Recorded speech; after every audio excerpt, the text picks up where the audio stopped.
ਹੁਣ ਕੀ ਬਣਾਉਣ ਲੱਗੇ ਜੀ? ਹੁਣ ਜਨਾਬ ਬਣਾ ਲੱਗੇ ਆ chicken pulao. Chicken pulao 3 kilo ਸਾਡਾ ਪੁਲਾਓ ਵੇ, 3 ਕਿਲੋ ਚਿਕਨ ਪਾਵਾਂਗੇ ਤੇ 3 ਕਿਲੋ ਚਾਵਲ ਪਾਵਾਂਗੇ। ਇਹ ਪਹਿਲਾਂ ਜਿਹੜਾ ਨਾ ਅਸੀਂ 1 ਕਿਲੋ ਪਿਆਜ਼ ਨੂੰ ਬਰਾਊਨ ਕਰ ਲਿਆ, ਉਸ ਤੋਂ ਬਾਅਦ ਉਹਦੇ ਵਿੱਚ 1 ਕਿਲੋ ਟਮਾਟਰ ਪਾ ਕੇ ਇਹਨੂੰ ਗ੍ਰਾਈਂਡ ਕਰ ਲਿਆ, ਥੋੜਾ ਜਿਹਾ ਅਦਰਕ ਲਸਣ ਪਾ ਕੇ। ਉਸ ਤੋਂ ਬਾਅਦ ਜਿਹੜਾ ਨਾ ਇਹਦੇ ਵਿੱਚ ਮਸਾਲੇ ਪਾਵਾਂਗੇ ਔਰ ਇਹਨੂੰ ਅੱਛੀ ਤਰ੍ਹਾਂ ਭੁੰਨ ਲਵਾਂਗੇ। ਅੱਛਾ ਜੀ, ਆਪਣਾ ਪਿਆਜ਼ ਟਮਾਟਰ ਪਾ ਲਿਆ, ਅੱਧਾ ਕਿਲੋ ਘਿਓ ਪਾ ਲਿਆ। ਉਸ ਤੋਂ ਬਾਅਦ 1 ਚਮਚਾ ਅਸੀਂ ਨਮਕ ਦਾ ਪਾਵਾਂਗੇ ਭਰ ਕੇ, ਥੋੜਾ ਜਿਹਾ ਹੋਰ ਪਾਓ, ਪਾ ਦਿਓ ਤੇ ਤਕਰੀਬਨ ਜਿਹੜਾ ਵੇ ਨਾ ਪੌਣਾ ਚਮਚਾ ਲਾਲ ਮਿਰਚ ਦਾ ਲਾਵਾਂਗੇ।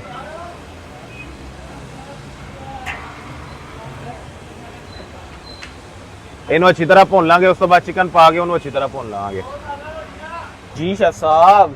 ਅੱਛਾ ਜੀ, ਆਪਣਾ ਸਾਡਾ ਦਰਅਸਲ ਚਿਕਨ ਪੁਲਾਓ ਸੀ ਤੇ ਸੌਰੀ ਬੀਫ ਪੁਲਾਓ ਸੀ। ਇਹ ਚਿਕਨ कहता है, ਬੀਫ ਦੀ ਯਖਨੀ ਕੱਢ ਲੈਣੀ ਹੈ ਤੇ ਬੀਫ ਇਹਦੇ ਵਿੱਚ ਪਾ ਦੇਣਾ ਤੇ ਉਸ ਤੋਂ ਬਾਅਦ ਟਮਾਟਰ ਤੇ ਸਬਜ਼ ਮਿਰਚਾਂ ਵੀ ਦਿਓ ਜੀ। ਟਮਾਟਰ ਸਬਜ਼ ਮਿਰਚਾਂ ਡਾਲ ਕੇ ਔਰ ਇਹਨੂੰ ਅੱਛੀ ਤਰ੍ਹਾਂ ਬੀਫ ਨੂੰ ਭੁੰਨ ਲੈਣਾ। ਪਾ ਦਿਓ, ਖੋਲੋ ਚੁੱਲ੍ਹਾ ਤੇ ਥੋੜਾ ਜਿਹਾ ਜਿਹੜਾ ਨਾ ਗਰਮ ਮਸਾਲਾ ਸਾਬਤ ਪਾ ਦੇਣਾ। ਗਰਮ ਮਸਾਲਾ ਸਾਬਤ ਲਿਆਓ, ਇੱਥੇ ਫੜਾਇਆ ਸੀ ਉਸਤਾਦ ਨੇ।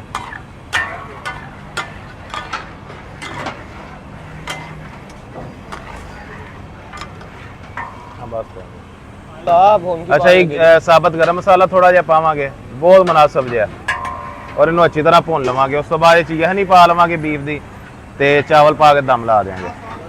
ਅੱਛਾ ਜੀ, ਬੀਫ ਨੂੰ ਅੱਛੀ ਤਰ੍ਹਾਂ ਭੁੰਨ ਲੈਣਾ। ਬੀਫ ਨੂੰ ਕਮ ਸੇ ਕਮ ਜਿਹੜਾ ਵੇ ਨਾ ਇਹਦੇ ਵਿੱਚ ਪਾ ਕੇ ਤੇ 10 ਕੁ ਮਿੰਟ ਜਿਹੜਾ ਨਾ ਅੱਛੀ ਤਰ੍ਹਾਂ ਭੁੰਨਣਾ ਹੈ ਤਾਂ ਕਿ ਇਹਦੇ ਮਸਾਲੇ ਚੰਗੀ ਤਰ੍ਹਾਂ ਜਿਹੜਾ ਨਾ ਬੋਟੀ ਦੇ ਅੰਦਰ ਰਚ ਜਾਣ। ਵੈਸੇ ਜਦੋਂ ਤੁਸੀਂ ਇਹਦੀ ਯਖਨੀ ਬਣਾਣੀ ਹੈ ਬੀਫ ਦੀ, ਉਦੋਂ ਵੀ ਤੁਸੀਂ ਨਮਕ ਤੇ ਕਾਲੀ ਮਿਰਚ ਪਾ ਕੇ ਜਿਹੜਾ ਨਾ ਯਖਨੀ ਬਣਾਣੀ ਹੈ।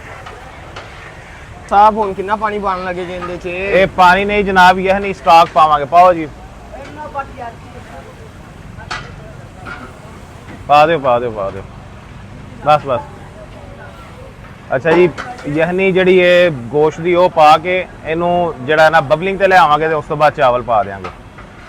ਚਾਵਲਾਂ ਨੂੰ ਬਬਲਿੰਗ ਆ ਗਈ ਹੁਣ, ਸੌਰੀ ਪਾਣੀ ਨੂੰ ਬਬਲਿੰਗ ਆ ਗਈ ਹੁਣ, ਚਾਵਲ ਪਾ ਕੇ ਤੇ ਜਿਹੜਾ ਨਾ ਇਹਨਾਂ ਨੂੰ ਅਸੀਂ ਦਮ ਲਾ ਲਾਂਗੇ। शेफ साहब को गर्मी चढ़ी हुई है, कभी चावल तो कभी चिकन।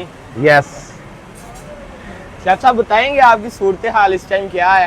इस टाइम सूरत हाल बड़ी गंभीर है जी, शदीद किस्म की गर्मी है।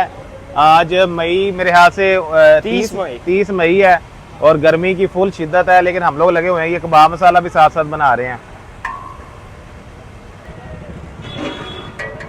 जी शेफ साहब, बस जी चावलों ਨੂੰ ਹਿਲਾ ਕੇ ਤੇ ਦਮ ਲਾ ਦੇਵਾਂਗੇ। ਧੁੱਪ 'ਚ ਦਮ ਲਾਤਾ ਜੀ? 10 ਤੋਂ 15 ਮਿੰਟਾਂ ਦਾ ਦਮ ਲਾਵਾਂਗੇ, ਚਾਵਲ ਸਾਡੇ ਰੈਡੀ ਹੋ ਜਾਣਗੇ। ਮੈਂ ਵੇਖੋ ਧੁੱਪ 'ਚ ਦਮ ਲਾਤਾ, ਕੋਈ ਥੱਲੇ ਆਗੂ ਨਹੀਂ ਚਲਾਈ ਸਾਹਿਬ। ਅੱਛਾ ਜੀ, ਮਜ਼ੇਦਾਰ ਤੇ ਜੂਸੀ ਸਾਡਾ chicken pulao sorry beef pulao ready ਹੈ। शेफ साहब आज वाकई ही ना ਗਰਮੀ ਜਿਹੜਾ ਨਾ ਆਪਣਾ ਰੰਗ ਵਹਾ ਰਹੀ ਹੈ। ਆਪ ਸਭ ਜ਼ਰਾ ਚੈੱਕ ਕਰਨਾ, ਉੱਤੋਂ ਚਾਵਲ ਹੋ ਗਏ ਨੇ।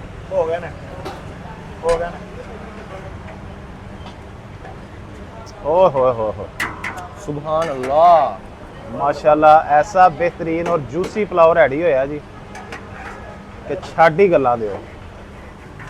जेड़ा खाए गए तिलक के अंदर जाएगा। हाँ, तिलक के अंदर जाएगा।